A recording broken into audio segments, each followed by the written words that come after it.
Testen, testen, one, two, three.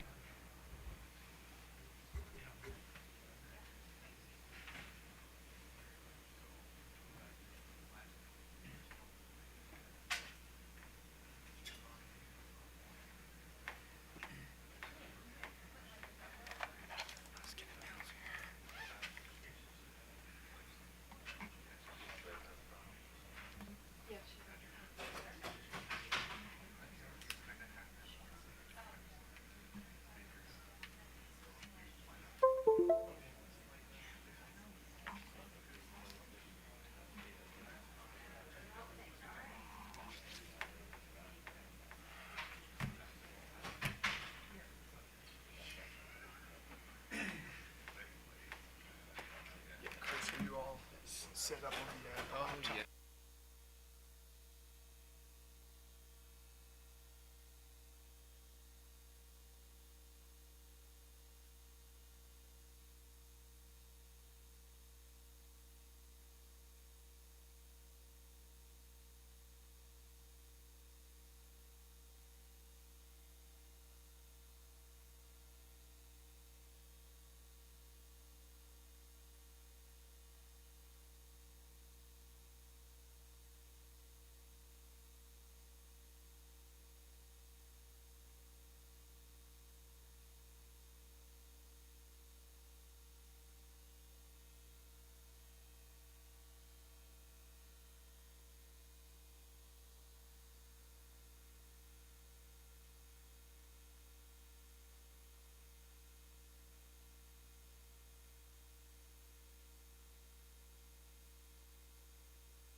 Good morning. Welcome to the Maryland Public Service Commission's rulemaking session in docket RM79. We are on the record. By notice issued on December 8, 2022, this has been noticed as the time and place for the Commission to consider proposed regulations to its electric company service quality and reliability standards. On December 2nd of last year, Commission staff filed draft regulatory text on proposing modifications to the Commission's regulations. Interested parties had until January 23rd, 2023 to file responsive comments. That's not right. It was last week, the 13th. BGE, SMECO, PHI, and the Office of People's Counsel filed comments. The commissioners have reviewed the proposed regulations as well as the responsive comments. This is obviously a very important issue. Reliability in the state 10 years ago is not what it is today. A lot of people deserve credit. The legislators who proposed that reliability statute, this commission, and of course the utilities, of which I am proud that all of our utilities now in the state are doing above average in terms of peers across the country. So we've come a long way. At this time, I would ask if any parties wish to be briefly heard, and when I say brief, 3 minutes. Do any parties wish to be heard? I have a presentation from BGE. Doug Michael from PHI. Good morning. Yes, Your Honor. PHI would just have a brief, probably 2 or 3 minute presentation by one of our subject matter experts. Okay, were we made aware of the presentation in advance? I'm not a PowerPoint guy. It's just speaking to OPC's comments that were filed, and there was no procedure to reply to those comments in the notice. Well, we'll have a discussion about the OPC comments. There's largely consensus proposals before us. We have 20 regulations before us. 3 of them are contested. Number 1 is with respect to OPC's concern that reliability spend in several of the utility jurisdictions have effectively plateaued, that we're in good shape and that we don't need to be spending more dollars.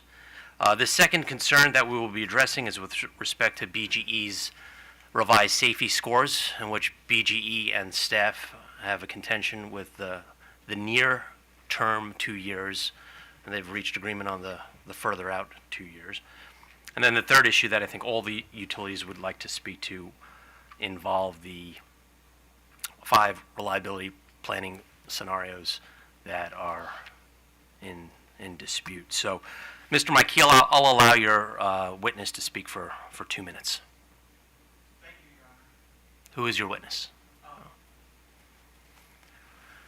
We'll be moving very quickly today. I want to make the most efficiency of your time and ours.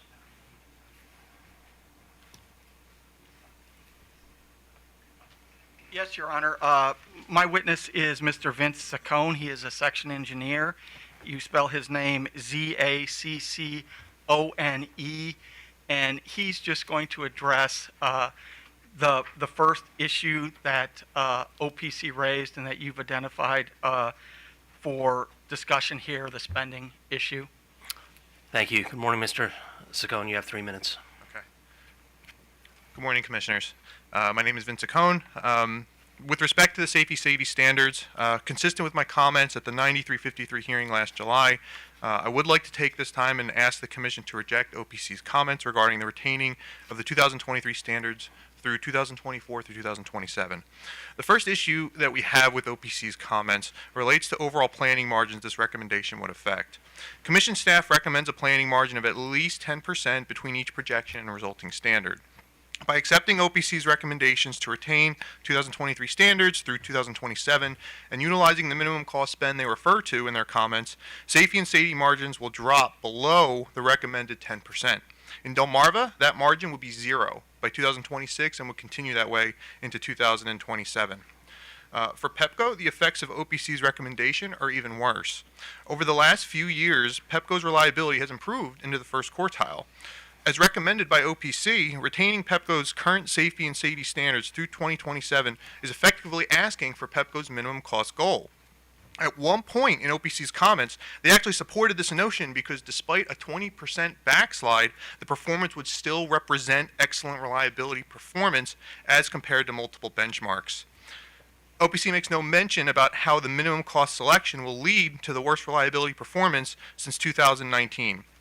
To put this into perspective, OPC's comments mean that it's acceptable for customer reliability to backslide in PEPCO on average by about 0.02 every year through 2027, which that means about 12,000 customers more every year is going to experience an outage than the company goal standard would prevent. Furthermore, the difference between the company goal and minimum cost scenarios each year is no less than a safety of 0.15 for both PEPCO and Delmarva. In Delmarva, what that means is about 32,000 customers difference experiencing an additional outage per year. In PEPCO, that's about 89,000 customers experiencing an additional outage per year. So I'll just conclude by saying, given the hybrid work environment we continue to live in today, widespread reliability is more important than ever. We need to ensure an increased reliance on electrification for a cleaner and brighter future for Maryland residents. Having said that, I ask the Commission to approve the company goal safety and safety standards so that Maryland customers can retain this high level of reliability in a consistent manner.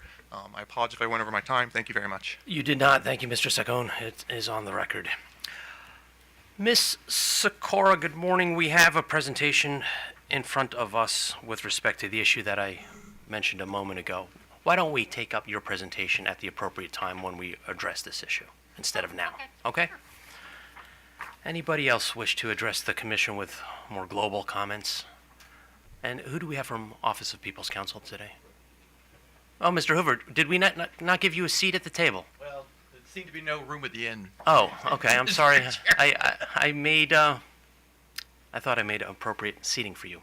Good morning. Enter an appearance, please. Frederick Hoover on behalf of the Office of People's Counsel. Thank you, sir. We'll have some questions for you. Make yourself comfortable until that time.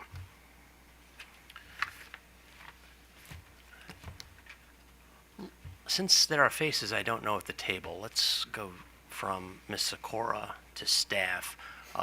Please state and spell your name for the record.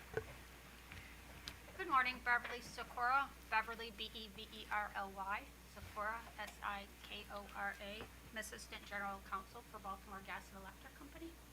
And good morning, I'm Michael Butts, that's M-I-C-H-A-E-L, and then B-U-T-T-S. I'm the Director of Engineering and Standards for Baltimore Gas and Electric. Good morning, Mr. Chairman. Herb Riegel, H-E-R-B-R-E-I-G-E-L, Vice President of System Planning and Distribution Engineering for Southern Maryland Electric.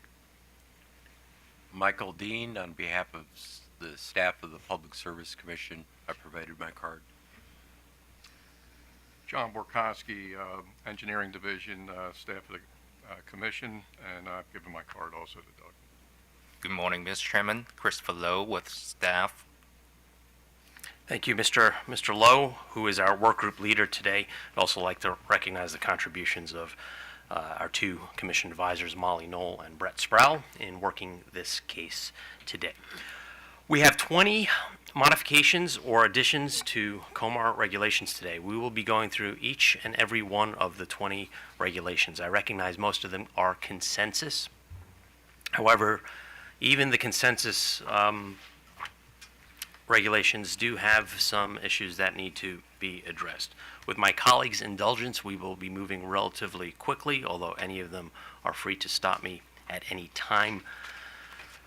Unless I hear an objection, I will assume that we have consent to move on to the next item. Any questions before we begin? Seeing none, we will begin with regulation under Title 20, Subtitle 50, Chapter 1, Regulation 3, which are the definitions. I understand OPC does have two concerns with two definitions. But before we get there, on page 1, the second definition, all-in vegetation management costs. Between item A and B, should there not be a semicolon and the word and? Are these conjunctive or are these sort of optional? You could pick the menu. So, Mr. Law, I would suggest that we include right there a semicolon and end.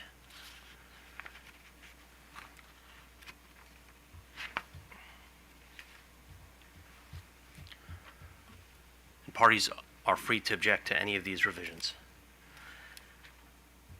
Hearing no objection, we'll move to item number 10, corrective maintenance.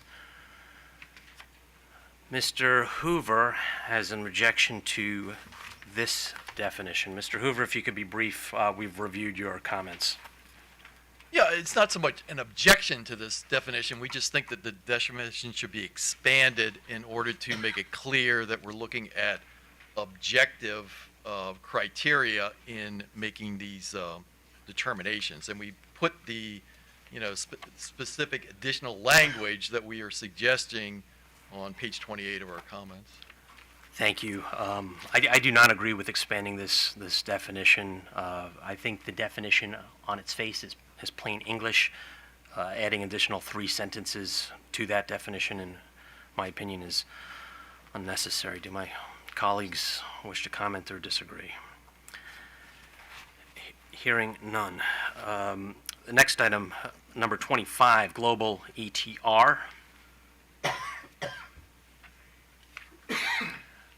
I would propose second line, ETR be struck, and we spell it out, estimated time for restoration.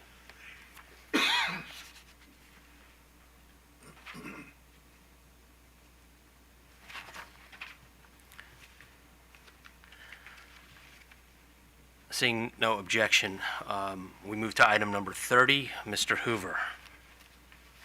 And again, for the same reason that we wanted to make it more clear that what we're looking at are objective standards in making these maintenance repairs, we would suggest adding the word could, or adding the word objective in front of the word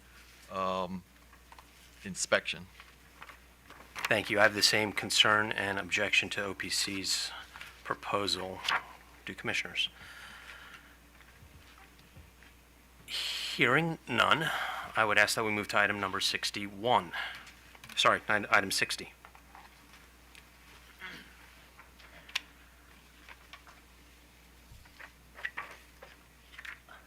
Mr. Lowe, I would ask that you put the cursor near certified by the utility and change it to certified to the utility. These certifications are not made by the utility, they are provided to the utility. Item number 61, I would propose that it be modified to state that zonal ETR means the estimated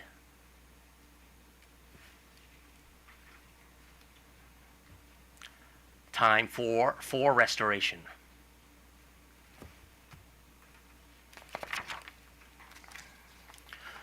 Any objections? Seeing none, we're done with the first regulation. On to the next.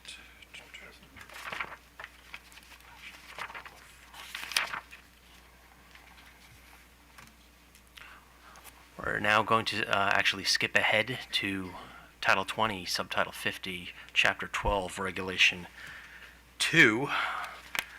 This is one of the 2 main events. Ms. Sikora, your presentation. Yes, Your Honor. BGE just wants to take a few minutes to kind of... Ms. Sikora, can you put the microphone I'm closer? sorry. Thank you. Yes, Mr. Butts is just going to, walk through some of our comments on our concerns with the staff recommended safety standards for BGE, and then discuss our revised proposal that we submitted last week. Thank you. And Mr. Butts, we are well aware of your intent for the 2024 and 2025 years. Okay. Do you have the presentation in front of you? We do. We do, okay. In the interest of time, I would point you to slide number 5. That's titled BGE Revised Proposed Reliability Standards 24 through 27. This shows our original standards as they were proposed back in July. It also shows our revised standards after we have looked at data for the remainder of 2022, and then gives a comparison to the staff standards that were proposed back in July as well. What you'll note is that in each of the years, we have lowered our safety projections, which is positive for customers. And in fact, in 26 and 27, we now match the staff standard of 0.83. The only difference now is .87 in 24 does not match the .83 standard for staff, and .84 in 25 does not match that .83 standard as well. Our argument here is that staff's own direction is that the margin that is applied to these standards should be between 10 and 20%. If you look at staff's margin using their projections, you see that it's less than 10%. So we picked a standard that would be at the low end of that range, right around 10%, and that's how we got to .87 and .84. So we're asking for approval of those differences in those standards for 2024 and 2025. Thank you, Mr. Butts. You make a compelling argument to this, Commissioner. Would staff like to respond? Yes, good morning. Again, John Borkonski for staff. First, we don't disagree at all with BGE's analysis. The only question we posed in our filing this summer and at the hearing this summer was whether backsliding on reliability standards was something that should be pursued. And we really left that to the Commission's discretion. So, you know, contrary to the BGE filing, you know, we had logic, and it was really based around backsliding. Is that something that would be allowable? So if the Commission decided to allow backsliding, then, you know, we would support the BGE proposal. If not, then we maintain our proposal. So staff does not disagree with the statistics in the green bar. It's basically a commission decision on whether or not. Exactly. I think we're totally aligned on the statistics and, you know, the analysis. Thank you. Mr. Chairman, I want to make sure I understand what's being said here. Should the commission want to allow backsliding, and PHI's presentation regarding backsliding, the burden is on the utility, is it not, to provide safe and reliable service at a reasonable cost? It's not up to us to allow them to perform less. In fact, in my opinion, they have an obligation to perform reliably as a matter of their franchise, their monopoly franchise, and we don't authorize them to slide back ever. We can't. Give me some help with that, understanding that. Well, I think that this would probably be better responded to by the company, because I think what the company, and I'm not talking for them, but, you know, their safety is still quite good if they are allowed to backslide. It's just a matter of do we want to, you know, plow back on ground that's already been taken. I understand. Look, I was in the legislature when we passed these reliability standard, the program, and at the time, reliability performance was terrible across the state, and specifically in Montgomery County. People were upset. People were upset statewide, so we kind of lit a fire, but it was never intended to take the burden off the utilities with regard to their monopoly, their franchise requirement to provide safe and reliable service. It wasn't. It was just to light a fire to say, hey, pay attention to your obligation in general. And I'd like to hear from the company. What do you have to say? Okay, thank you. Yeah. Yeah, so when the original reliability standards were set, it was back in 2019, and that's when we had estimated the .83 in 2023, excuse me.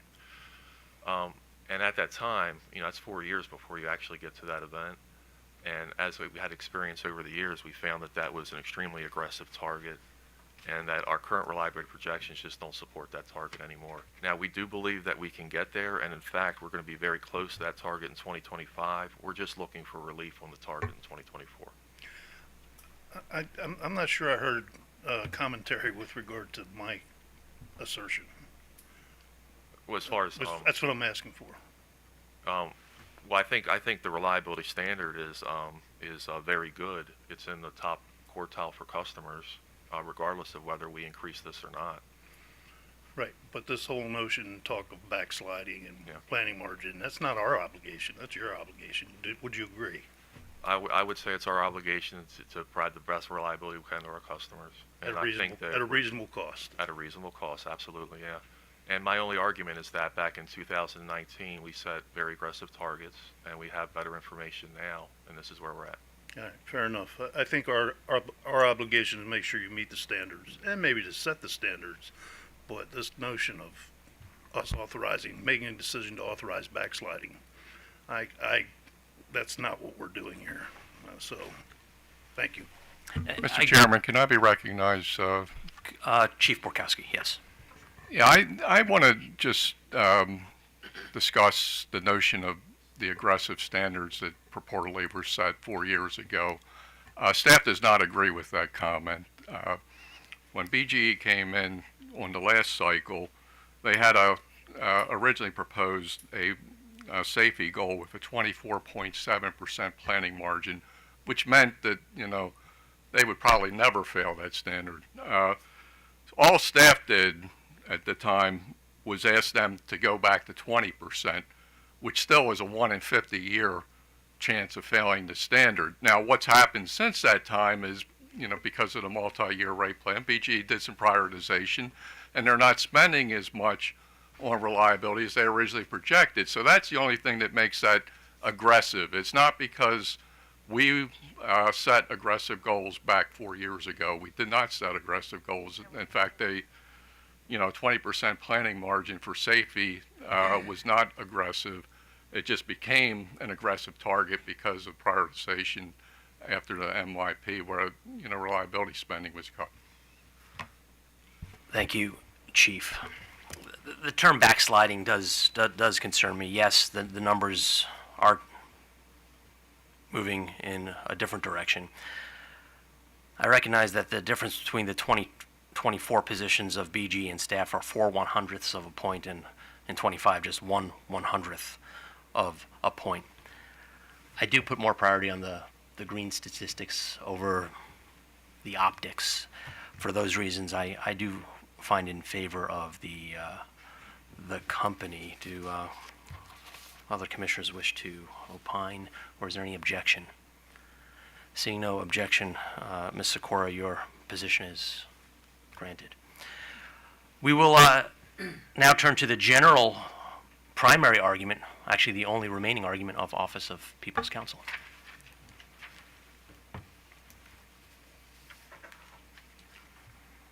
Mr. Chairman, members of the commission, as was stated in our comments, both that were filed last week and filed back in July, the Office of People's Counsel is of the position that you should maintain the existing standards for interruption duration and reliability performance from the year 2023 for the years 2024 to 2027. It's our view that the process that you have in place, that you've implemented under the legislation that was passed, the Electricity Service Quality and Reliability Act, has worked. The Commission's process of reviewing the utilities' filings on reliability and the metrics that have been used have increased reliability significantly. And since the process works, it's our view that we're getting to a stage where continued capital investment of significant amounts of money in the guise of increasing reliability is essentially having the perfect chase the good, and that it's not worth the amount of money in increased rates that will be required to support that capital investment for the small reliability gains that may be accomplished by these increased standards. So it's our opinion that the Commission should maintain the current reliability standards for the next few years and maintain the process that we've undertaken for this review and measurement, and that will make sure that that the reliability remains good for customers. And the surveys that the companies have undertaken show that customers perceive reliability to be acceptable and are satisfied with current reliability.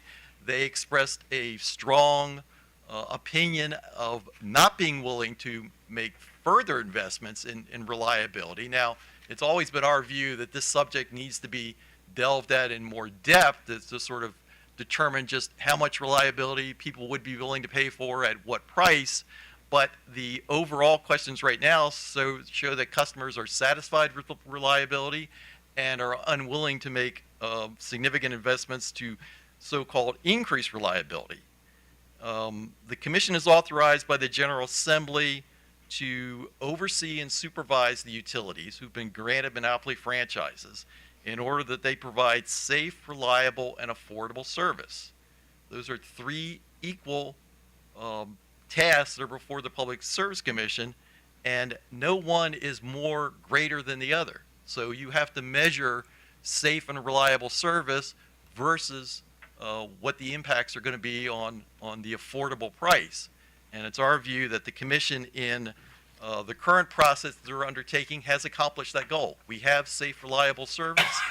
The standards that are in place are providing for that safe, reliable service.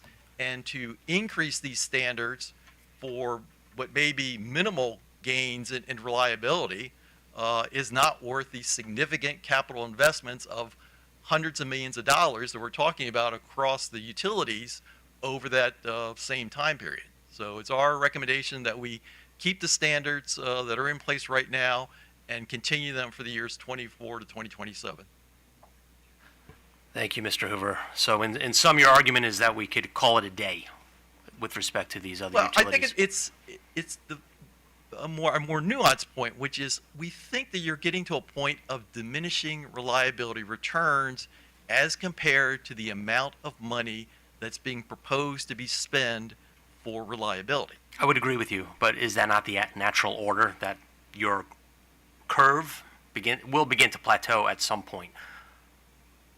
And your position is we have reached the plateau for all of our utilities in the room today. Yes. Thank you. Colleagues, Commissioner Bubar. Thank you. Mr. Hoover, can you give any reaction to PHI's opening statements in terms of what might be viewed as a significant number of customers who might be Well, I affected? think if you, and again, I don't want to sort of get lost in the details of that, but I would refer you to the comments that we filed last week, where we went through an extensive examination of the proposals that PEPCO is arguing to make on this company goal standard.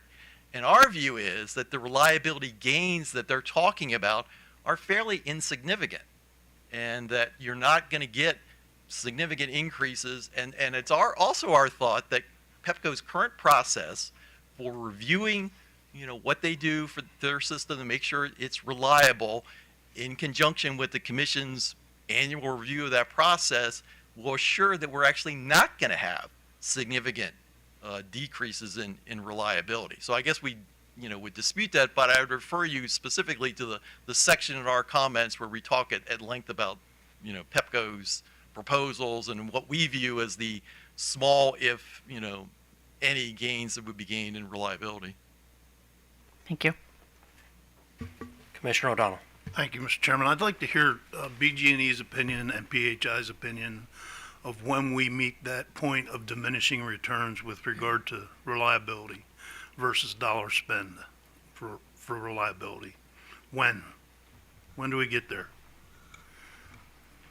I personally don't think that with the way that our society is changing right now, we know exactly when that's going to be for a couple of reasons.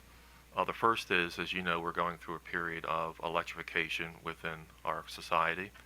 Our vehicles are going from gas-fired vehicles to electricity, and we expect that to happen. That's going to have a huge increase in load on the system. We're also going through decarbonization, where buildings are going away from gas, and we expect that to happen over the next several years or decades, right? What that means is that the importance of the electric system is only increasing. As you get more electric load on the system, you have more people that are relying on that system. So I would make the argument that reliability needs to improve, and it needs to have a more resilient grid in order to support that additional load. So we have standards in place, but your discussion is not about those standards and when those standards hit the point of diminishing returns. Your discussion is about maintaining your obligation per your monopoly franchise. Yeah, and I'm actually suggesting that the standards for reliability should probably increase because the importance of electric load is increasing over time. So we can look for increases proposed in reliability spending from BG&E ad infinitum? Is that what you're saying? No, I wouldn't say it's infinite, but I would say that you'd want to match the expectations of our society for reliability with the budget that we're proposing. And you don't think that the current standards can do that? I think that our current standards need to be even more aggressive over time. Well, that means a lot of money from the customers too. And I heard you refer to the benefit of the customers, but someone got to pay the bill too. Yeah, that's part of it for sure. But it's also keeping a grid that's in service for more critical loads, charging vehicles, for example. I just wonder when we get to the point of gold plating. That's really what I'm asking you. Mr. Michael. Yes, I would agree with the first 2 points that Mr. Butts made, and I would add the fact that we're in the hybrid work-at-home environment, so that's another reason why electric reliability is much more important. But I would point out, and I think this is borne out by the commission staff's filing, that we haven't reached that point with respect to these proposed SAIDI and SAFE numbers for PEPCO and Delmarva Power. I believe the comments showed that the PEPCO goals, company goal, and the Delmarva company goal were cost effective. In other words, the cost of implementing or reaching these proposed SAIDI SAFE goals are outweighed by the benefits that we're getting. And so to your point, Commissioner, about whether or not it's gold plating, I can tell you that for the 24 to 27 timeframe, the calculations indicate that the benefits outweigh the costs. And so I don't know when we get to that point. I think the chairman was talking about how the graph goes up and plateaus, but the fact that what we've proposed for this period is cost beneficial indicates, in my view, that we're not at that plateau. All right, I'll have further comment later, Mr. Chairman, when we get to a decision. Mr. Chairman, can I provide some perspective on that question? Chief. Thank you. Yeah, the question again is when have we reached the point of diminished returns? And I would submit that that's the basis of staff's entire analysis. That's the basis of what the methodology that was employed by staff. You know, we had 4 quantitative measures, so we're not talking about hand waving. We're talking about metrics to evaluate the cost effectiveness, the cost efficiency, the benefit cost, and I'm forgetting one of them, but and the dollars per customer. So we have a methodology, and I think the methodology is working. We did express concerns, for instance, that Delmarva had reached a point of diminished returns, and we basically indicated that we could accept their safety improvement proposal, but we were concerned about the cost. And we argued that in the Delmarva rate case, and as a result of the settlement, you know, Delmarva reduced their costs because they were getting to the point of diminished returns based on the metrics that we developed as part of that process. We also expressed some concern about other companies' costs, particularly PEPCO's, which we indicated that, you know, we would have that discussion in an upcoming rate case. So I just would submit that we provided some tools in the toolkit to quantitatively assess the point of diminished returns, and you know, we just stick with it. And I think staff's analysis is a much more nuanced analysis, looking at a number of factors, notwithstanding the customer perception metrics about, you know, willingness to pay. So I think that I would just submit that I think we've got the right process. I would agree to some extent with the comments from PEPCO and BGE that the benefit cost in some cases, especially with BGE and PEPCO, the benefit cost still does outweigh or still positive. We did express some concerns about Delmarva's benefit costs, and we dealt with that in the past rate case. So I think we got the tools, and I just would remind everyone that, you know, from staff's perspective, you know, I think that, you know, the proposals that have been put forward, have already been through that analysis. Thank you, Chief. Commissioner Linton. Thank you, Mr. Chairman. I don't know if Potomac Edison had a comment on the same vein or something different. I do, Commissioner, but I'd happily defer to you Oh, if you want to go first. sure. So my question and I guess comment was in response to some of the comments that Mr. Butts just made in response to Commissioner O'Donnell's question. It's interesting to me that the company, and I guess even in PHI as well, has connected the importance of maintaining the stability of the grid with the some of the issues that were raised many years ago when the reliability standards were first adopted by the General Assembly and the Commission. At the time, and of course Commissioner O'Donnell was in the General Assembly, I was here. And so we both had the same kind of experience where consumers were not satisfied with the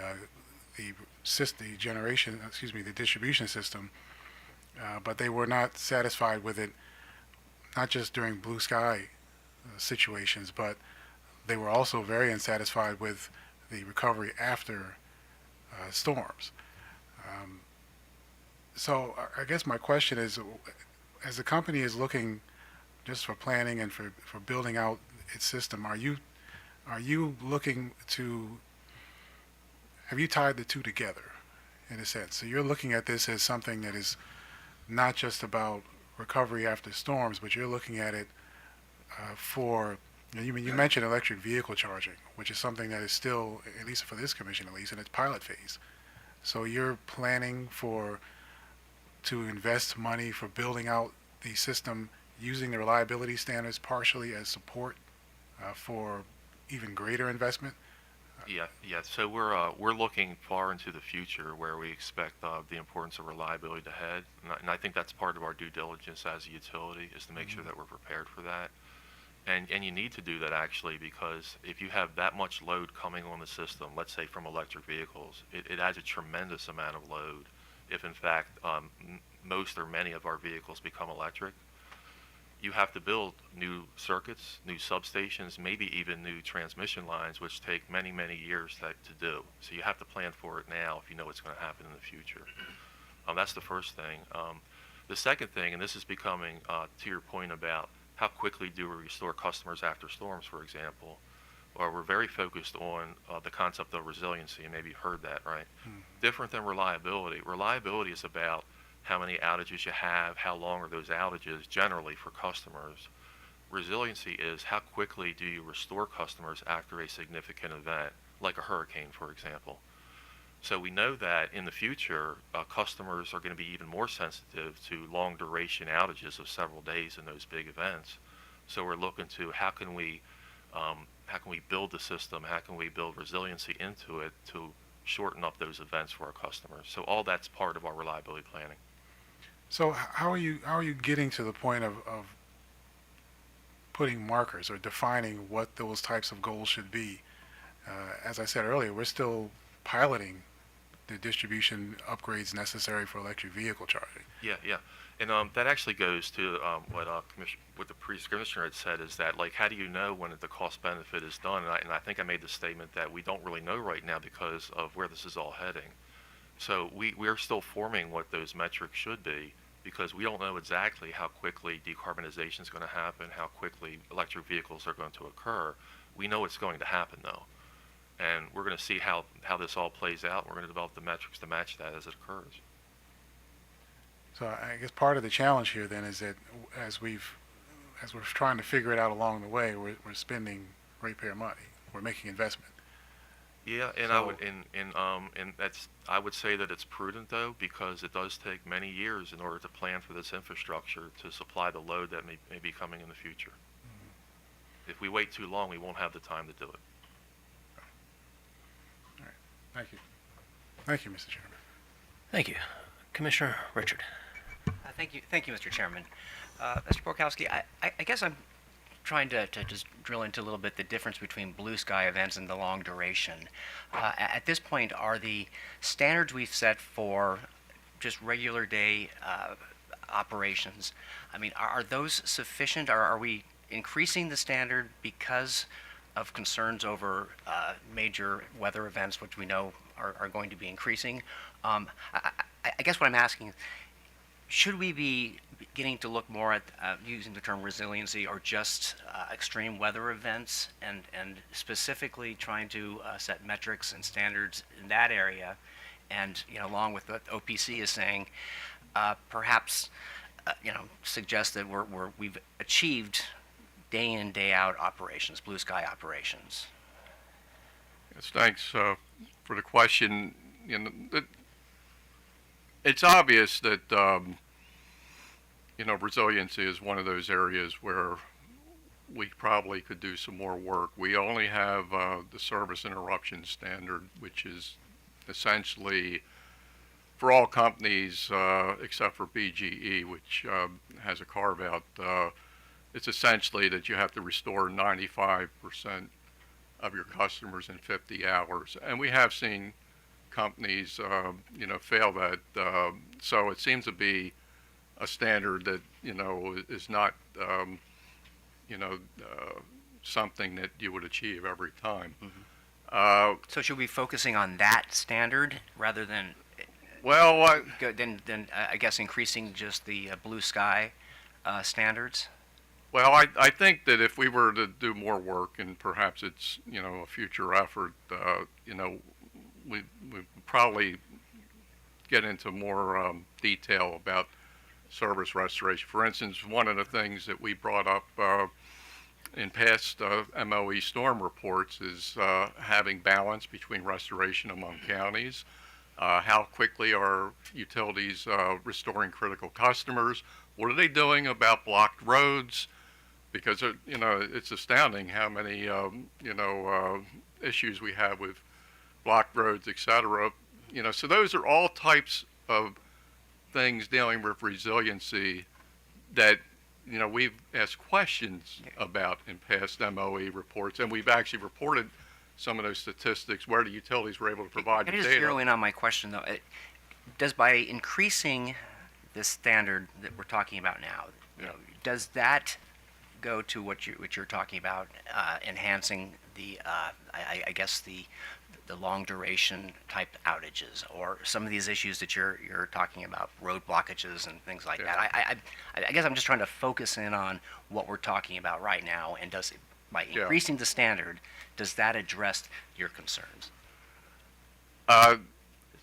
Increasing the standard really will not address the concerns about resiliency, because the standard has major event days already subtracted out of it. Right. So if you want to attack resiliency, you need a whole new set of metrics, in addition to what we have, which is basically the service interruption standard.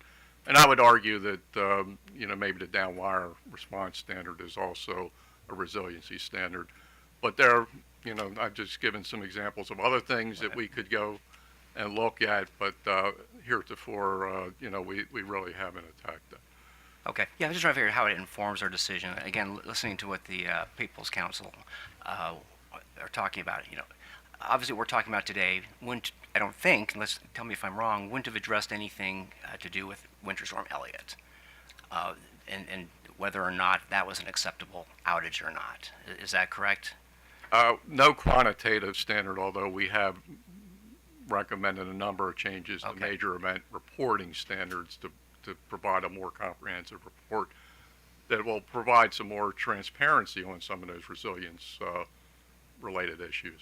Okay, so again, I'll end it here. But do we just by increasing the standard and into your analysis, staff analysis, which I weigh very heavily, that there is a cost benefit to, is it just the idea that by doing that, it sort of bleeds into helping to I guess the longer duration outages, the major weather event outages? Is that part of what goes into the cost benefit analysis? The cost benefit analysis that we perform, again, it's looking at major event days excluded, so it's not getting into those longer duration outages. Right. Yes. Okay. All right. Well, Again, I do place, Mr. Chairman, a lot of weight on the staff analysis that right now we have not appeared to achieve the diminishing return point.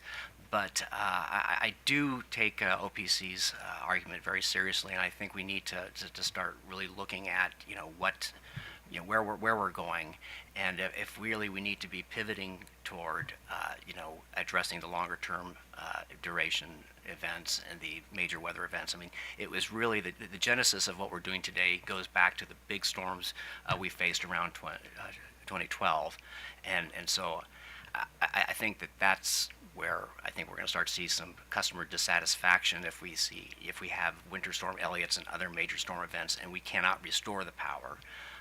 So I do think we need to be pivoting in that direction, but I'll stop there. I think that's your analysis though is I think important.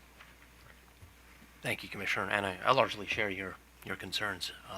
Mr. Trout, you've been waiting patiently. You did not file comments? That's correct. Okay, Mr. Trout. The reason we did not file comments is that we supported and we continue this morning to support staff's analysis and reasoning with respect to this issue, including the comments that Mr. Borkowski has made this morning. There's also much that's been said by PEPCO and by BGE that we concur with. I want to make 3 points to help you focus the decision you have to make here. The first point is that this is a time-specific and a utility-by-utility specific analysis that you need to engage in, as the staff has done here. And your example to illustrate that is Potomac Edison, because I believe everyone, including the Office of People's Counsel, has concurred consistently with the service standard recommendations that Potomac Edison initially proposed and that are before you this morning, which are basically a steady state. Different companies will reach their potential steady state at different points. So you need to look company by company, and you need to look at specific points in time. You can't just adopt a general rule. My second point is a word of caution, which is that even when you reach a steady state with respect to your expected reliability outcomes, that doesn't mean it's going to be a steady state for spend going forward. The gentleman from BG has very rightfully illuminated for you some of the increasing challenges on the system that we are going to see over the immediately coming years. And it is entirely possible that you will see situations where you need to spend more to stay where you are. And so you should not be surprised by that, and you should not buy into the assumption, if that is in fact the assumption that OPC is asking you to make, and I'm not sure that it is, but if it is, the assumption that you can level off spending if you level off the standards, I don't think that's a valid or a safe assumption to make, and I don't want you all to feel that that would be the result of adopting plateaued standards.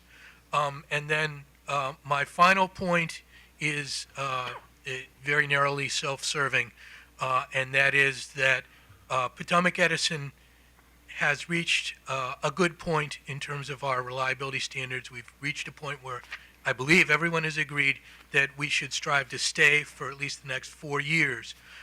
But we have reached that point in material part because for the last 4 years, we have had our EDIS program. And we had a discussion last year as to whether the EDIS program should continue. And the commission narrowly agreed to continue it for 1 more year. You all know I'm coming in for base rate case in March. And when I come in for that base rate case, we're going to be asking to continue the EDIS program beyond 2023. In what form, we're still working on the details. But we have gotten to the place where we are, Potomac Edison has, because we have had that program. And I just want everybody to be aware and expecting that when Potomac Edison comes in 2 months, we're going to be asking to continue that program because we think it helps us stay in this good place. That's, as I said, that's very narrowly self-serving, but I wanted to put my marker down now. Thank you, Mr. Trout. We'll look forward to a pre-filing meeting before you file the rate case. Commissioner O'Donnell. Thank you, Mr. Chairman. Mr. Trout, to your second point, and I tend to agree with you. Just because you maintain the standard the same doesn't mean the spend goes down or stays the same or stays status quo ante. You have inflationary forces, you have a lot of other forces, you have system changes and challenges. I don't disagree with any of that. And I don't want anyone to think that I don't put a premium on reliable service, because I do. Very high. Very, very high.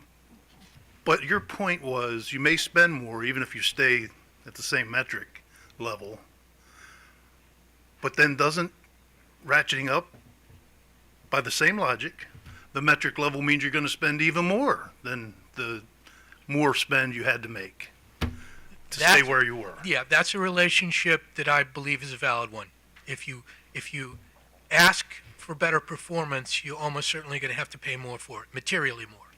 Thank you for helping me make my point. I appreciate it. Commissioner Richard. Thank you, Mr. Chairman. I had one other question I forgot to ask Mr. Borkowski. Could you just help definitively answer the question that when we talk about first being in the first quartile, what are we measuring? I asked a few and I got different answers, and so I'm hoping you will give me the one right answer here. Okay.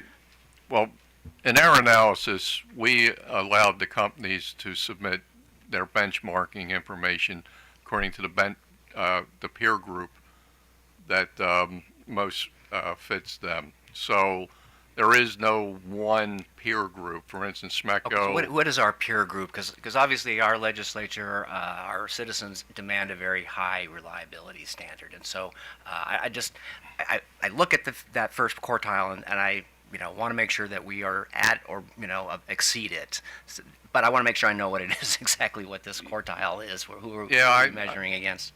I know we mentioned it in the report for each company, which peer group, but I don't recall off the top of my head which ones they're using. Maybe BGE or one of the companies can indicate what peer group that they use. Yeah, would somebody be able to tell me what is this group? Obviously, it can't be against Southern Maryland utilities because we can't all be in the first quartile.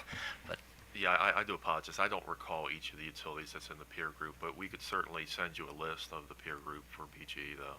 But it's the types of companies, though, would be like Florida Power and Light. Okay, the best, the biggest. The biggest one, okay. the biggest companies, right? Duquesne, Duke, things like that. Now, whether they're specifically on the list, I have to check that, but those are the types of companies that tend to be on that list.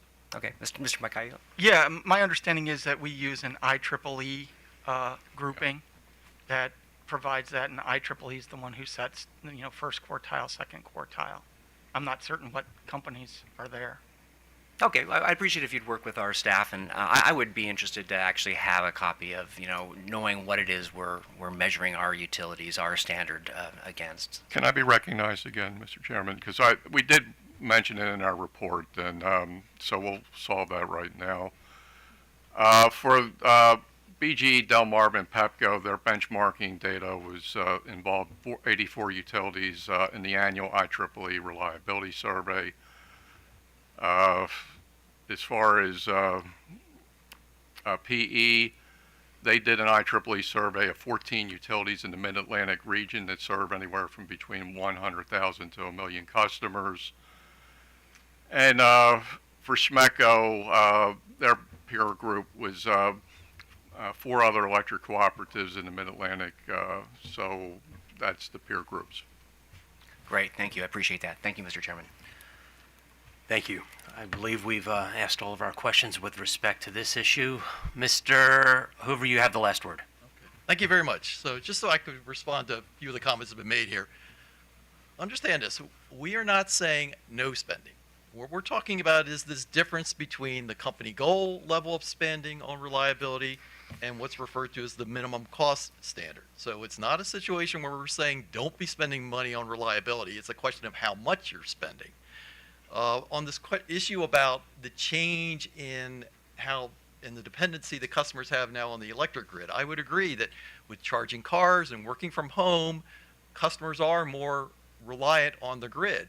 But the surveys have shown that apparently, the grid's delivering what they need because they've expressed satisfaction with that. And then finally, on the issue of the outages related to weather, our equivalent of what's going on to California in the last couple of weeks are hurricanes. When we have hurricanes that come up the eastern seaboard, they do lots and lots of damage here, and Commissioner Richard and I have in previous government positions have dealt directly with the consequences of those storms affecting the state of Maryland. The resiliency aspect of this is a combination of not only what the utilities do, but also what state government does and what local governments do. Road clearance is a function mainly of local governments and to a certain extent state government when the storms are big enough.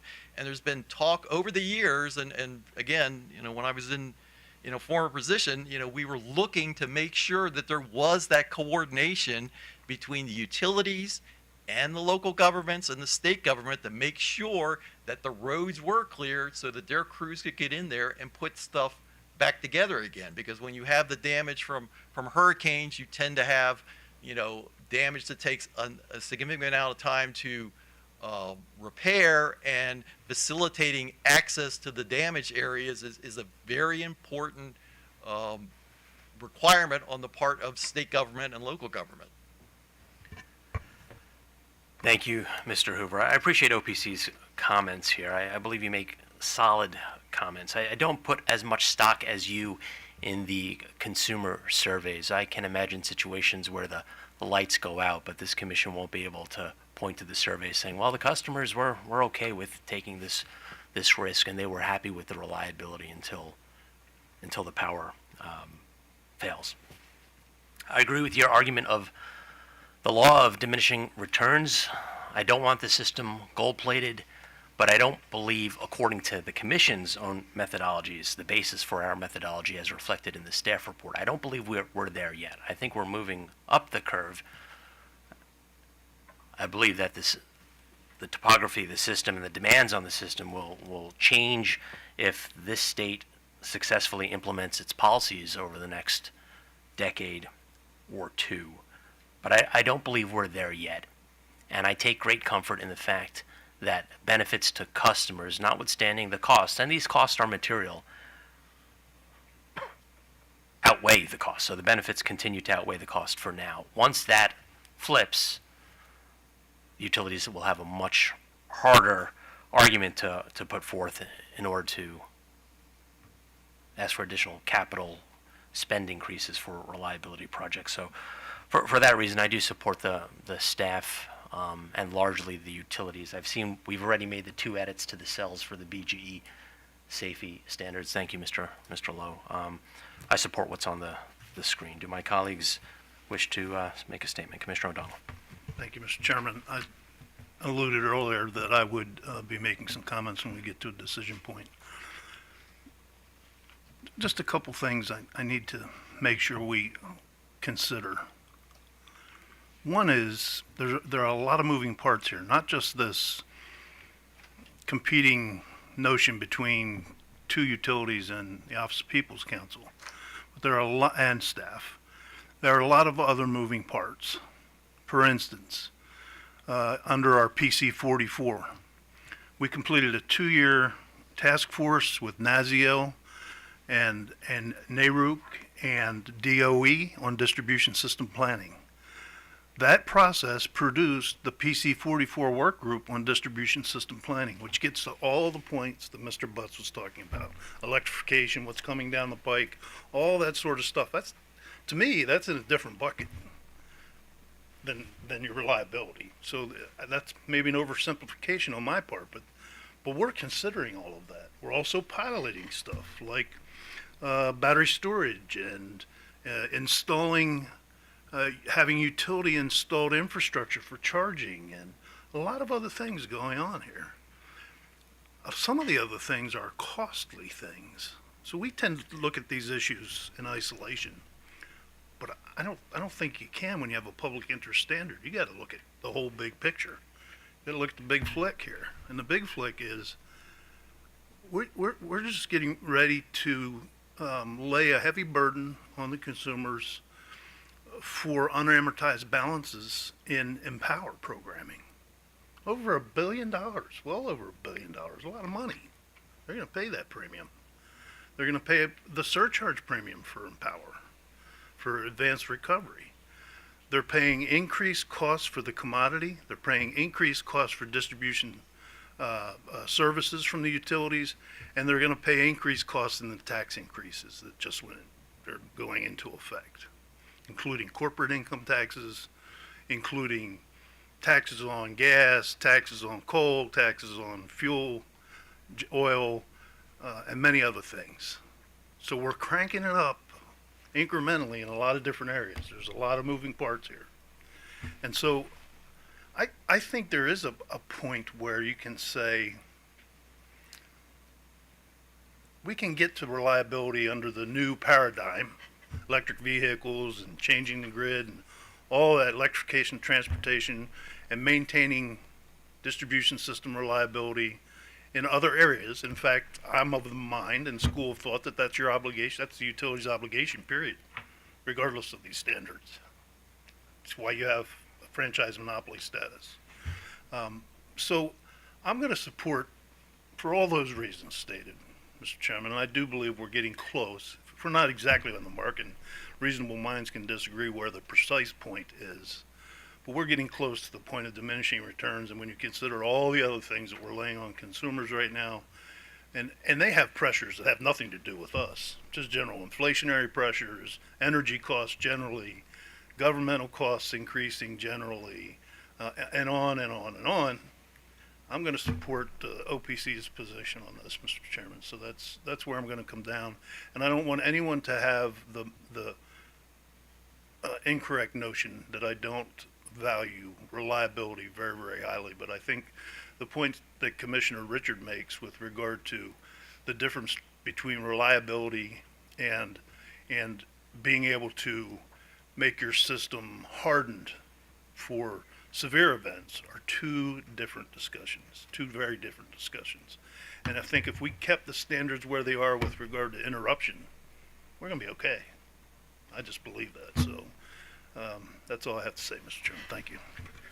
Thank you, Commissioner Linton. Thank you, Mr. Chairman. I largely agree with Commissioner O'Donnell. I guess when I think about when I think about how we were talking about reliability and the purpose of the regulations as they were adopted back in 2012, it's a very different world now. Not just in terms of what the reliability is for consumers, but what type of grid we're going to need over the course of the next decade. And I feel like a lot of that conversation is still happening, and we need to still have it, and it's still happening now.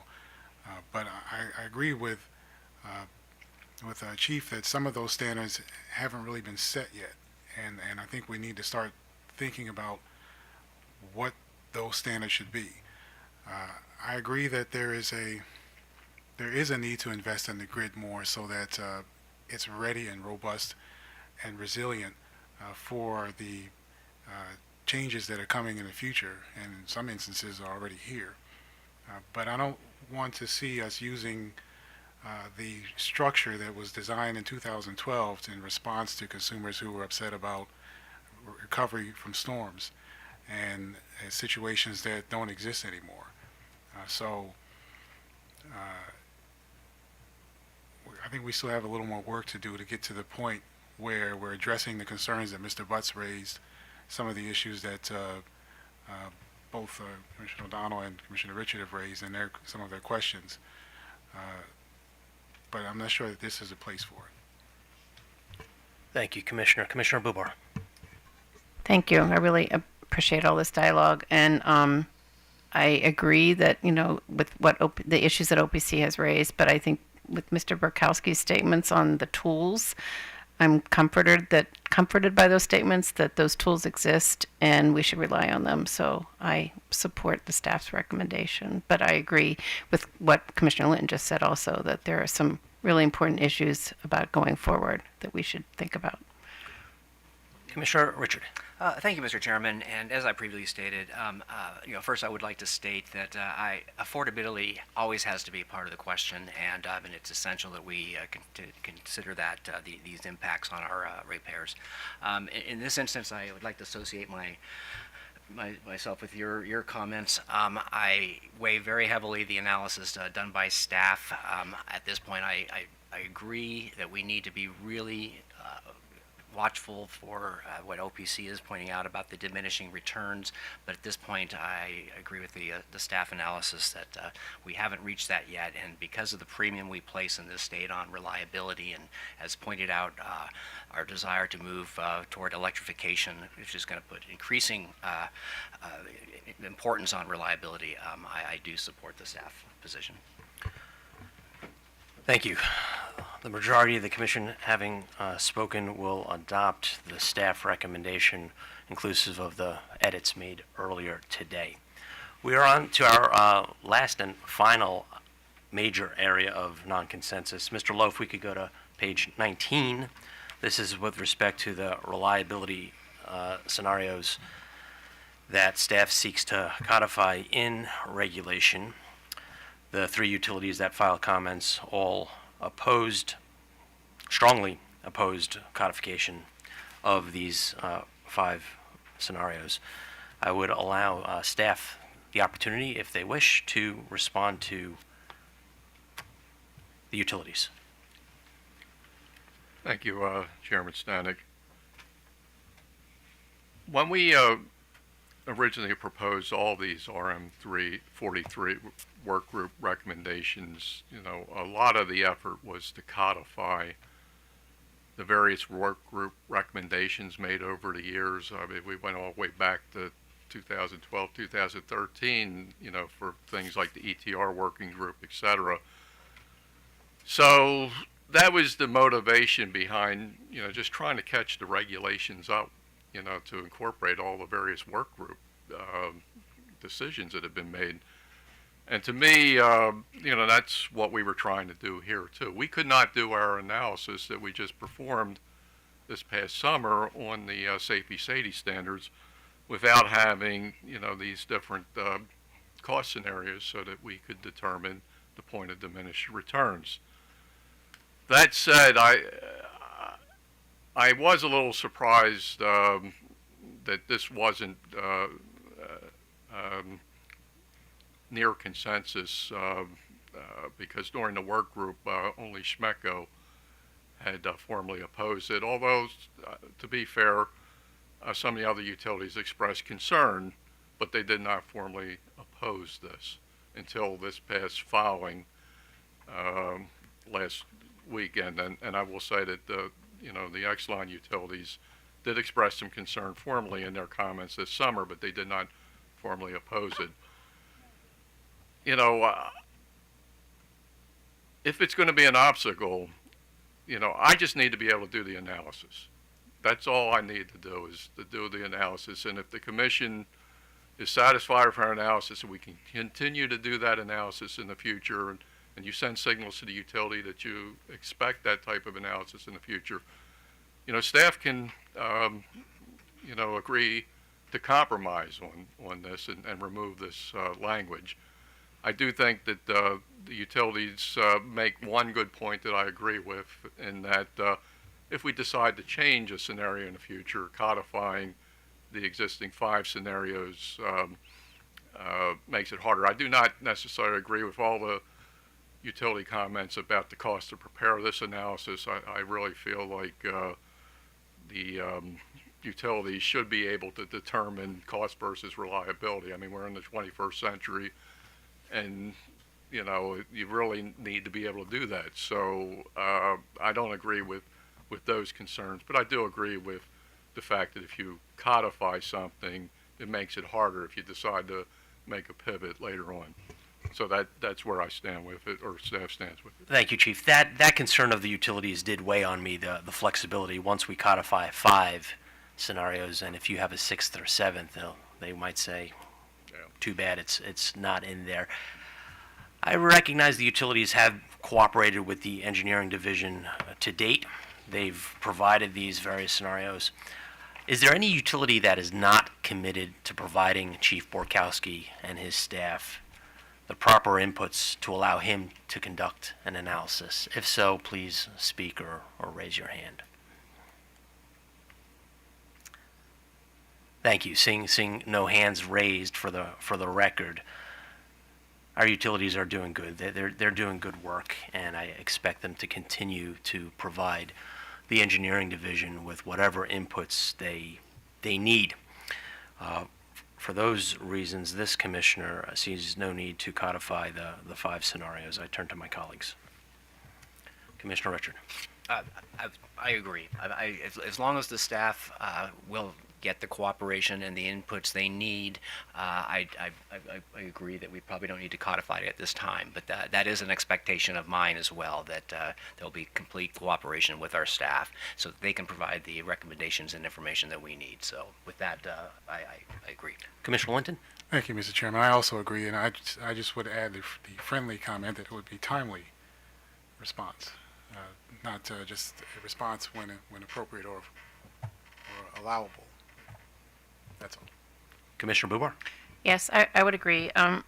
SMECO did not raise their hand. I presume that the answer is yes to the commissioner's or to the chairman's question. Correct. SMECO does not oppose any of the goal scenarios and removing them from the proposed COMAR standards, and we can support those 5 scenarios.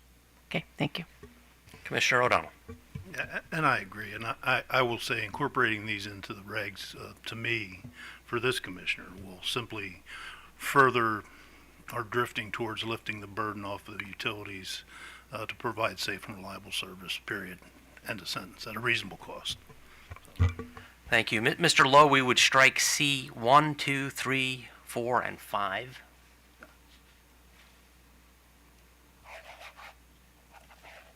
The question then, after we strike those, because the formatting threw me off here. We had the 5 scenarios, but then we have 6 and 7. Are those standalone? Can they remain?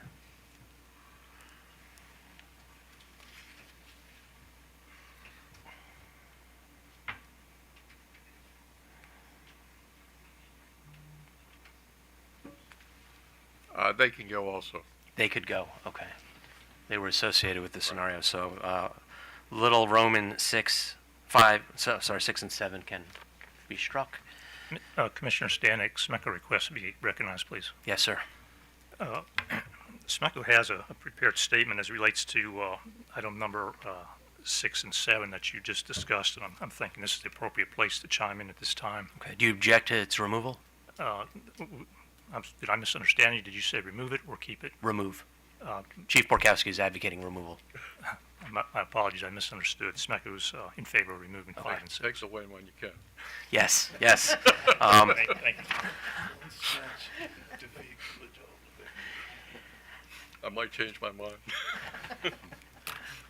At this point, I believe we are all downhill. I do have a number of questions on the consensus items. So, Mr. Lowe, if we move to page 23, this is Chapter 12, Regulation 4.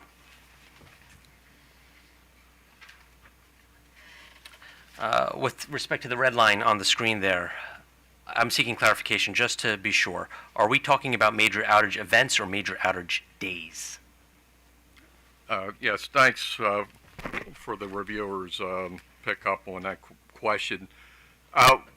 We are still recommending major outage events, and the reason is that we have a compatible regulation and poorest performing feeder standards, which we just enacted 2018. And we did not propose any corresponding change to that either.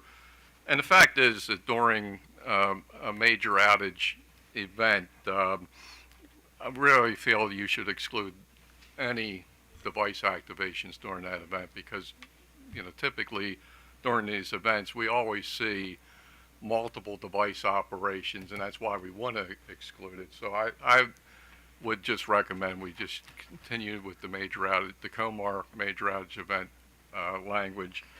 And the thing that muddies it up if you were to use days is not every day during a major outage event is necessarily a major outage event day. So, you get, it's really based on each day whether the SAIDI exceeds that threshold. So you could have, multiple device activations that, are associated with the same device during an event.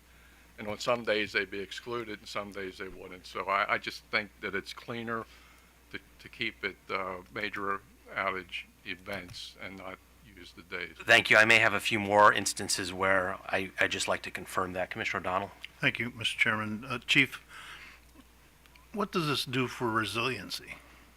Including this language, what does it do? Does it make us less resilient? Because these are multiple device activations, and to me that speaks directly to resiliency.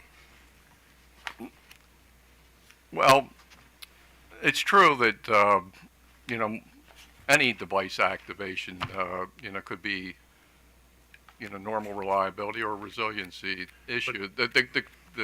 The real issue, though, is, you want utilities, both for major device activations and poorest performing feeders, you want them actually developing corrective action plans for the problems. What happens during a major outage event is a lot of times, just because of the nature of the event itself, it's an isolated issue, and it might pollute the data, so to speak, because you have multiple device activations, as a result of a very unusual situation. So, But are we signaling by incorporating this language that we don't think you have to worry about it during major outage events, these multiple device No. activations? Because to me, that's kind of the way it reads. We're excluding major outage events, and now we're becoming less robust, to use Commissioner Linton's word, or less able to maybe withstand a major weather event in the way we'd like to.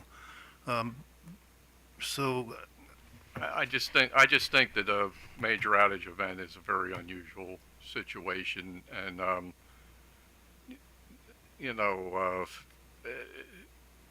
what the problem is, it could cause you to fail this standard just because of the major outage event. I went back and looked at BGE's major outage event from July, and you actually had, and I don't know how many device activations were associated with these customer outages, but you had 13 customers that experienced 5 outages during that event. I get it. And, so basically, it's just unusual situation, and I think that, the purpose of both the poorest performing feeder and multiple device activation is to develop, corrective action plans where you have problems, not just because of a one-off. Yeah, I can appreciate that, and I do understand it. Maybe if we have another effort later down the line in regard to resiliency and hardening of our distribution system, that'll be the place and time to take that up. But as you've seen here multiple times today, the nuance of difference between reliability and resiliency is not crystal clear. And certainly not to me. They're two very distinctly different things, and we try to solve sometimes resiliency issues with reliability standards. And so, all right, thank you. Thank you. Mr. Lowe, can we move to page 24? And this is very similar, right at the bottom of page 24. Yes, right there. Oh, yeah, keep going. There we go, at the bottom. Chief Borkowski, just confirming that these should be major outage events. Correct. It's similar rationale to what, and we weren't recommending a change here. This is the way it was. It is red, though. Is it? Yeah, at the bottom. Oh, okay. Well, I have a black and white copy. Oh, all right. Thank you. Mr. Lowe, if we move to Chapter 12, Regulation 8, at the bottom of page 28.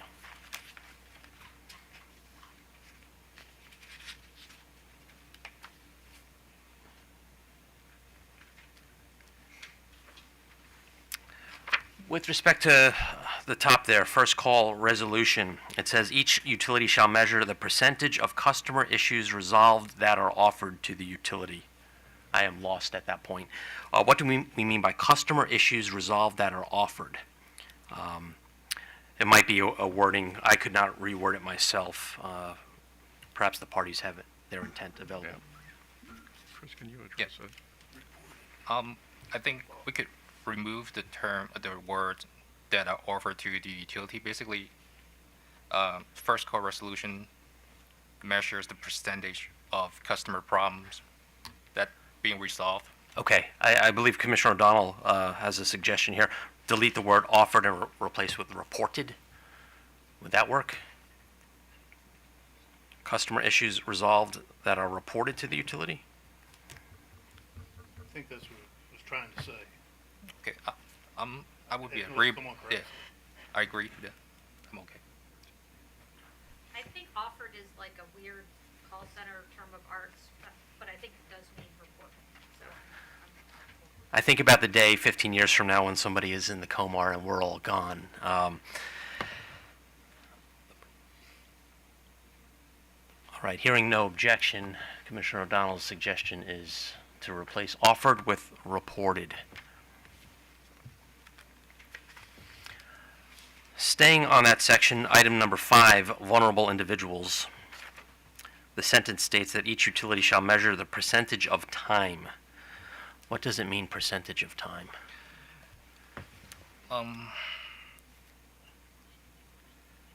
That means measuring the percentage of successful outbound calls when the utilities contact the customers. So you can have 90% of the time successfully contact the vulnerable individuals. Does anybody have a suggestion to clarify that language, to replace with percentage of time with measure the success of outbound calls? Percentage of successful outbound calls. The percentage of successful outbound calls to vulnerable individual customers. Let's try something. We'll need to finesse that a bit, though. I don't think that would, No, that's not the intent, Ms. Sikora. because I don't know that we necessarily have phone numbers for all of them. So, What does this mean? I gotta say, I wasn't part of the SOAR group, so I'm not entirely. I mean, the wording is taken from the fund report. The what report? The customer communication fund report. Yeah, all the wording here is exactly as it was presented 2 years ago or whenever Chris led that work group. So We didn't it's catch already it. been through the scrubbing with the utilities. We didn't catch it then. How about if we state each utility shall measure how often a vulnerable individual customer is notified? Sure. Does that make more sense? Mr. Stanek, from SMECO's perspective, from the work group, listening to our call center folks' information, a successful outbound call meant they made a call successfully to the vulnerable individual, but it does not necessarily mean that vulnerable individual received that message. It may have been a busy signal, it might have been a disconnected number, it could have been any number of other reasons, but we look at when the outbound call is made and it goes out, that's what we call successfully completed. It does not So necessarily mean that the vulnerable individual actually received that message due to Do the other certain reasons. utilities measure it the same way? You try to make a call, you call it successful even if you don't get them? So, because that, to me, is, I don't think that was the intention. I think the intention was to protect the vulnerable individual, and you don't declare success because you got a busy signal. Well, it could be a disconnected number, or it could mean any other type of reason that call did not go through successfully. I know, but you're lumping them all in, even if your operator dialed the wrong number. And I asked, do the other utilities do it that way? Because if they do, it raises a lot of concern for me. I'm honestly, I'm not sure, because I think that a lot of the context we're talking about, even about auto dialers, we're not talking about manual, and so, I honestly, I don't recall. I'm not really picking her up, Susan. Oh, Ms. Sikora, court reporter can't hear you. I'm not sure that it was in, I think it may have been when you have storm events, it was not a per customer consideration. It was a, did you, for this particular event, contact the whole universe? Not a, did I contact, 70% of the customers? Did I contact 60% of the customers? I think that's, and I'm trying to remember, we've been reporting on these standards, and I don't believe they get into percentage of customers. Mr. Chairman, can I add one thing? Yeah, the utility's been reporting this metrics for the last 2 years, and this is only for the vulnerable individual customers. And there's 1 year, I'm not sure which company reported 99% because one call places to the call, try to contact the customer, but the call somehow disconnected, or maybe the customer mailbox was full. Or maybe it was because the phone lines went down, yet they're still calling that a success. Well, in a that's storm. why they reported 99% at that time. I know, but if the phone line went down, they didn't really talk to the person in a wide area because of the storm, and they're still calling that a success. That's what's tripped me up here. Smeco is calling that a successful call to that vulnerable individual, and they didn't talk to anybody. Mr. Trout, did you want to opine? Just to Commissioner O'Donnell's concern. So first of all, we're talking about a percentage here. That's what staff has asked us several years ago to begin reporting, and that what we have been reporting, including the report we just filed earlier this week on Storm Elliott. Secondly, and please forgive me if I am wrong, but I believe a call does have to go through. It doesn't have to reach a live person. It could reach a voicemail or answering machine, because often these calls that go out late at night or early in the morning, but it does need to go through to count. If you want to say 100%, you got to all get through. And that's to Mr. Lowe's point that you had an incident, I don't think it was ours, but it may have been, where it didn't get through, and so you couldn't report 100%. So let me ask you based on that response. Thank you, Mr. Trout. Sometimes when a phone line goes down in an area serving a community, Then they we drum- just keep drum- trying. Well, hang on. Sorry. Hang on, I didn't finish. And you get that rapid beep, beep, beep, beep, beep, sounds like a rapid busy signal. Should they be able to count that as a successful contact of the vulnerable individual? I'm not going to opine as to should. I'll just tell you, I don't believe we do. So And I you don't believe don't? I don't believe Okay. we do, and I don't know that any of the other utilities do. And Well, Smeco just said they did. well, they may be mistaken too. Yeah, Mr. Put O'Donnell, I want to point on it. recap. That's the way I remember the work group discussions going through. During the work group, we had discussions on this topic, and that's the way I remember the discussion occurring.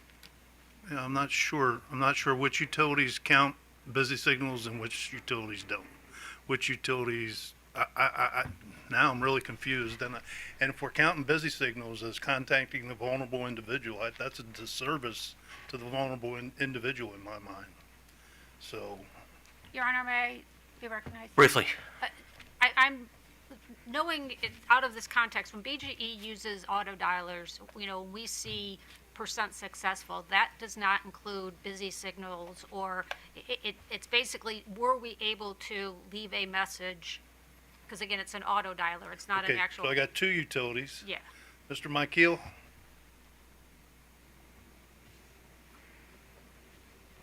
I believe that's the way PHI does it too, but I would want to confirm with my customer service. Subject to folks, check, but we we haven't reported 100%. So that tells me that, a business signal doesn't get it for us. So we got 4 investor-owned utilities that don't count necessarily business signals, subject to check, and we got one that, it's a owner, customer-owned co-op that does count them. Mr. McDougall, was that right? Is that the position of SMECO? Mr. McDougall, why don't you take the podium? Yes, I'm going to enter my appearances, Mark McDougall, on behalf of Southern Maryland Electric Cooperative. I was not present in the work group that Mr. Regal was, where this discussion ensued. Frankly, what I would like to do is contact our contact center people and be able to get back with you exactly what we measure and how we measure it, if that's agreeable to the commission. I don't think there's anything else we could do at this time. I mean, look, you understand my concern. I certainly understand your concern. If you get a busy signal, I mean, it's hard to measure that we contacted somebody. I get it. If we have an answering machine, we leave a message. That's another scenario. That's different. I get it. So I'll check and get back with you. All right. How soon can you do that? I can do that today. Oh, I think the chairman would like to get done. Well, I can step away from this podium and make a phone call. You can make the phone call, but I have a fix that could address all of these. Okay. But Mr. Mike Heel. I do have the answer. I'm sorry. My folks were working diligently in the back. So we call customers, we count live answers and voicemails left, but we do not count no answers and bad numbers. So for example, in Winter Storm Elliott, in Delmarva Power, our success rate was 72%. I just wanted to confirm that. That's what I thought, but I do have that information. Okay, we don't need that information, Mr. Mike Heel, but thank you. And I don't know who brought up successfully, but that was not where I was going with this. Although that thread was there, and Commissioner O'Donnell ripped the sweater apart. Mr. Hoover, I'm about to propose something, but you. Well, the only comment I was going to make is, in the July hearings, this was a significant issue for Montgomery County, if I remember right. They had raised concerns about contact of vulnerable populations because they viewed that they had a lot of those folks in their county. So I guess, I mean, I hope your solution fixes the problem, but I think it's something that needs to be addressed, because the idea is the whole purpose of doing this was to have that specific outreach to folks that are especially dependent on the electric grid to provide them service for their various conditions and whatnot. I could not agree with you more, and I think that's the intent, that a call is placed, that either a human picks up or the voicemail picks up the message. Mr. Lowe, I would propose that sentence read, each utility shall measure the percentage of vulnerable individual customers notified.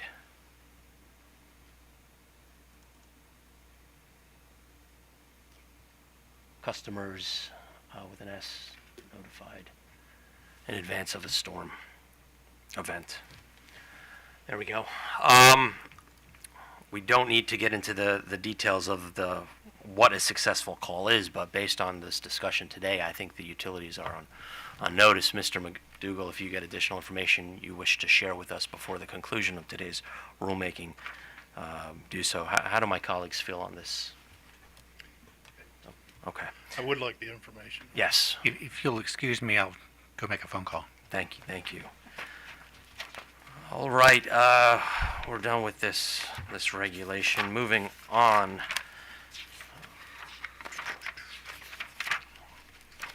Mr. Lowe, page 42.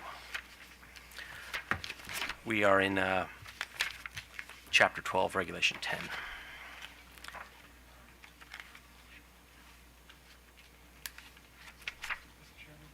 Commissioner O'Donnell. Commissioner Linton.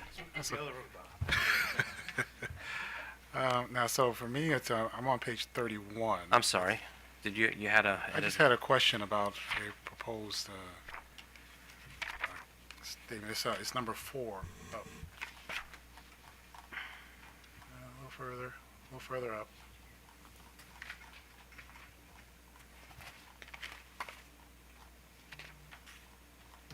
Yep, I think that was it. That was it. You just went past it. Yeah, that's it. For 4, I just wanted to understand what the words the goal of manage complaints with the goal of fine-tuning its complaint resolution process. So I mean, I kind of understand what the intent is to try and just to improve it, but Fine tuning, that's very specific. Yeah, it's It's like a violin. as compared to a tuba. I guess I want to make sure that we understand what the fine tuning is supposed to be, and I don't know if Commissioner Linton, John Borkowski for staff. Again, this is another one of those work group recommendations that we had the vegetation management communications work group back in 2017, 2018 timeframe. DeAndre led that, but my understanding is just the goal of just continuous review and improvement.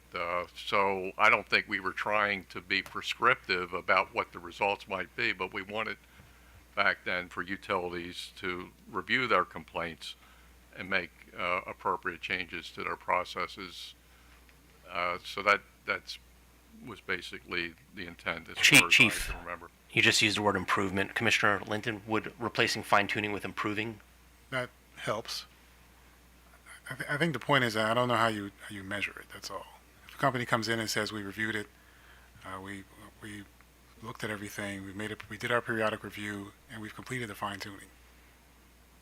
Well, we would, we're not quantitatively measuring anything. What we're setting is a requirement that they have a process for reviewing and You're improving saying as it's aspirational to Well- improve, we want them to do this. Yeah. That's all. but there's no objective measure. No objective measure, and, I mean, we could come out and in our annual audits and maybe ask that question, that is, what have you done? So it's really an objective that Mr. Lowe, can you make that edit? Commissioner Linton, any additional? I don't have any proposed language, Mr. Chairman. And Mr. Lowe, a comma before as necessary, please. Thank you. Any commissioner edits before page 42? We'll move to page 42.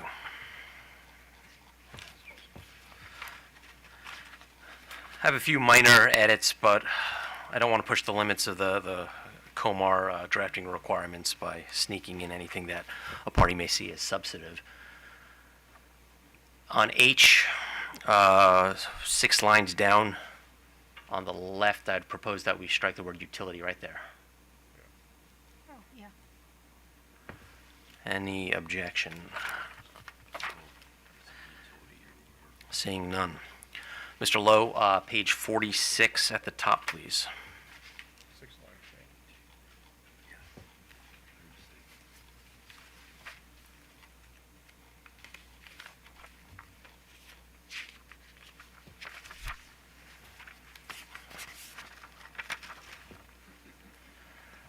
I believe at the end of 8, it should be a semicolon end. I believe these are all connected.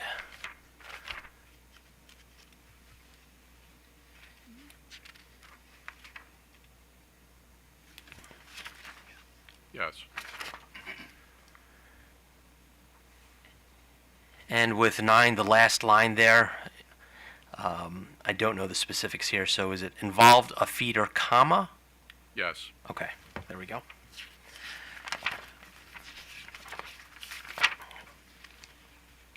Moving along to Need to fix 7. 7. What's wrong with 7? If you added an and after 8, you may have to strike an and after 7. You just need to Oh, look. yes, thank you. Strike this one. No.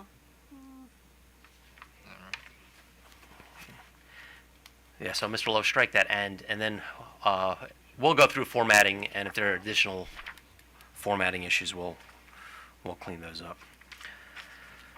Mr. Lowe, if we could go to page 53. We are now in Chapter 12, Regulation 13, for those following at home.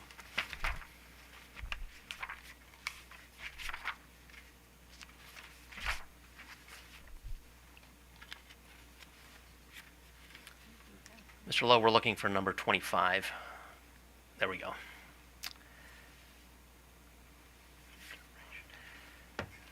The middle sentence, middle line of 25, outage event after the customer selected, it should be the option or an option.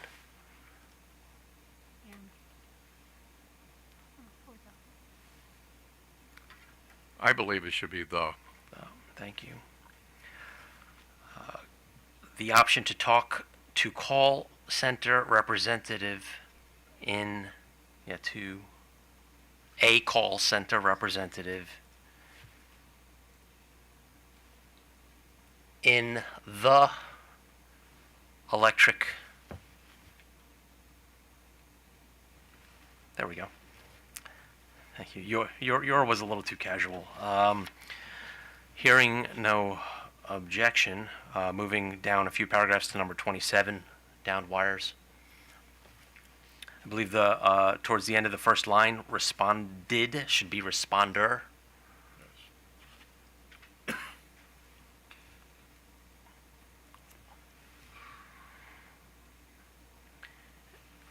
And then in order to make 27 parallel to 24 above, at the end of the third line, Mr. Lowe, I would, after the word chapter, oh yeah, things moved around a bit. Chapter, comma, except,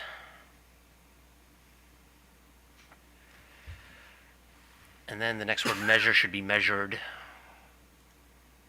There we go. That now makes 24 and 27 parallel to each other.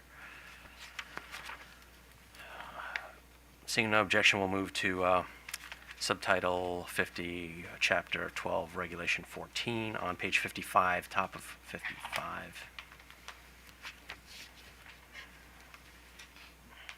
B is a little confusing. The objective of the survey is to measure customer perceptions regarding the utility's overall company perception. So we're measuring the customer's perception of the utility's company perception. Mr. Chairman, I'd like to make a recommendation that we change that to regarding the utility's overall customer satisfaction instead of overall company. That makes a lot more sense. Thank you. Mr. Chairman, Commissioner. I had a question for number C, or letter C, excuse me. It says by April 1st, 2022. So these regulations clearly won't be in effect on April 1st of 2022. So is that supposed to be 2023? No, it should be 2026, no. Well, 2026 would be the next date. Okay. 2026. Good catch. Can we go back to the last one, just change, B? Something doesn't read right there. Utilities overall company satisfaction. Yeah, Customer. was customer satisfaction. That was Mr. Bukowski's suggestion. The customer's perception regarding the utilities overall customer satisfaction? Yes, But it's the customer's perception of their own satisfaction? yes. Okay. I had trouble, but I think Mr. Trout is right here. Your Honor, I actually thought it was supposed to be the overall company performance.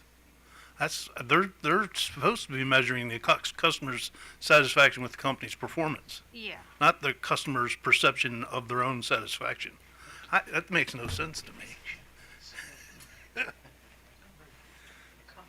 Well, the actual metric that we ask is customer satisfaction, I think. But, I'm okay if you want to add overall But Chief, customer satisfaction with the, what? is it the customer satisfaction with the utility's performance, or the? Yes. Okay, all right. So we can clean that up further. Overall, yeah, we could remove customer satisfaction. Overall, utility performance. Or utility performance, reliability performance, and vegetation management activities. Yeah, you don't need perception in there twice.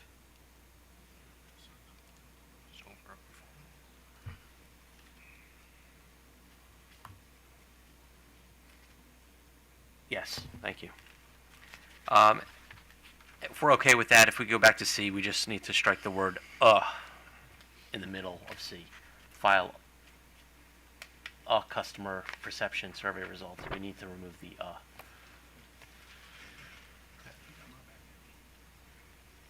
Okay.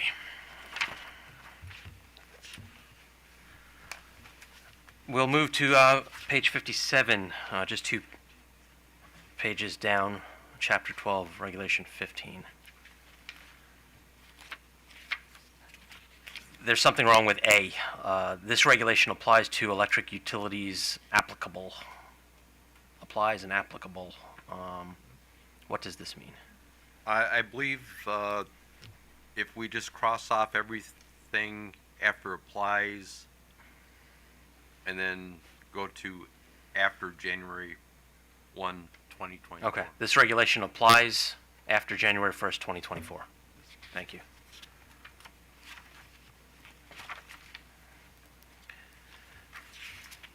We're almost to the end. We'll be out of here before noon. Oh, you just doomed it. Top of page 60, Mr. Lowe.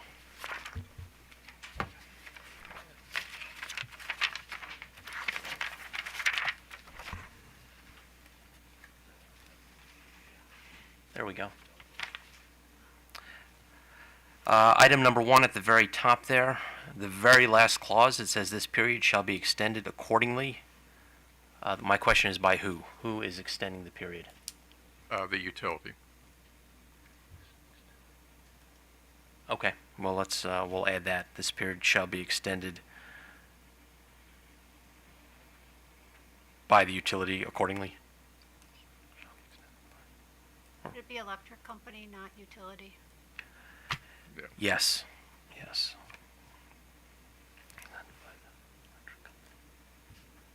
Probably don't need the word accordingly at all. Thank you. And item number 3, and this is just to parallel now to 1. 3, we'll go back to 1. Mr. Lowe, if you would delete the last 6 words, starting with departure, everything on that third line there of 3. Keep upon, though.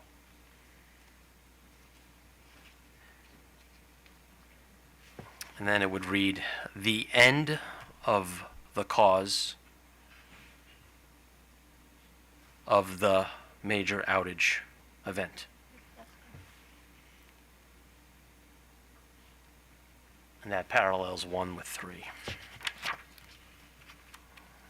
Thank you. Seeing and hearing no objection. Mr. Lowe, if you would just go to the very last page. I don't have any edits here, but just for the record, I'd like to remark that we are moving out of subtitle 50, and we are making one edit to subtitle 85, and that's we're striking the regulation number 9 in its entirety for cause. At this point, do commissioners have other proposals, suggestions, edits, modifications, or additions?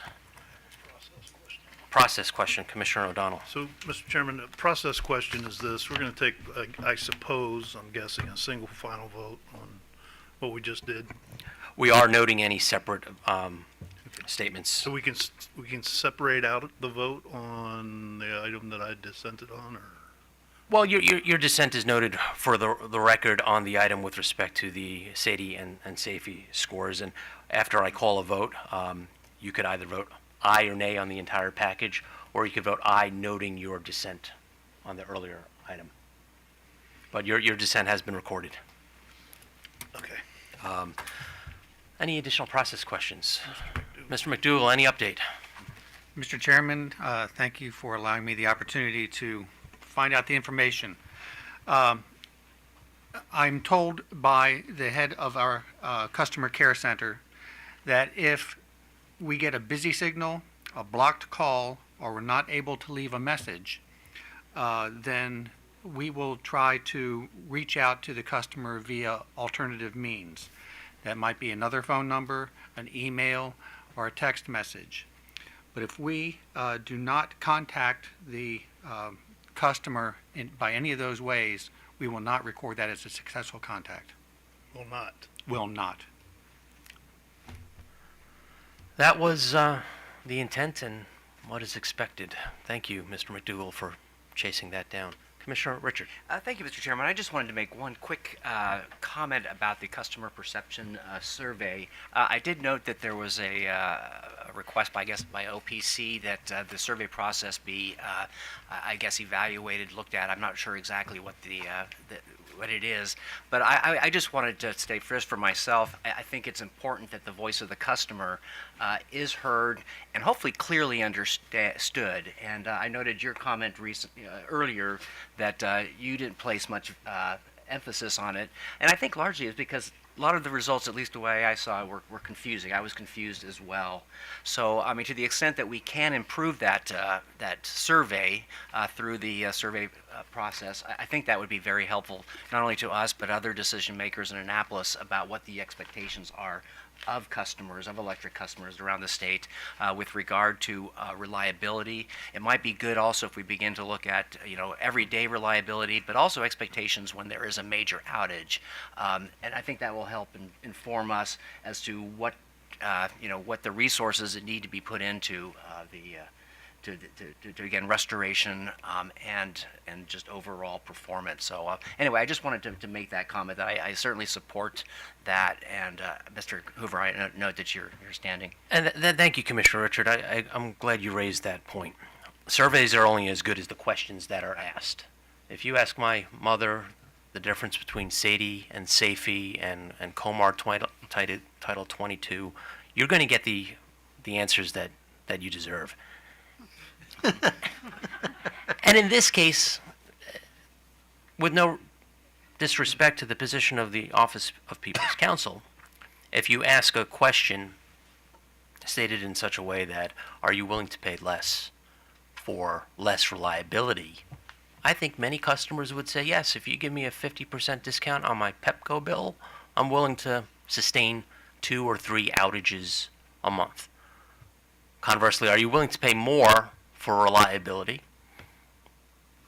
We saw the supermajority said no. 99% of the time, 99.999% of the time I go home, I turn on the switch and the juice is there.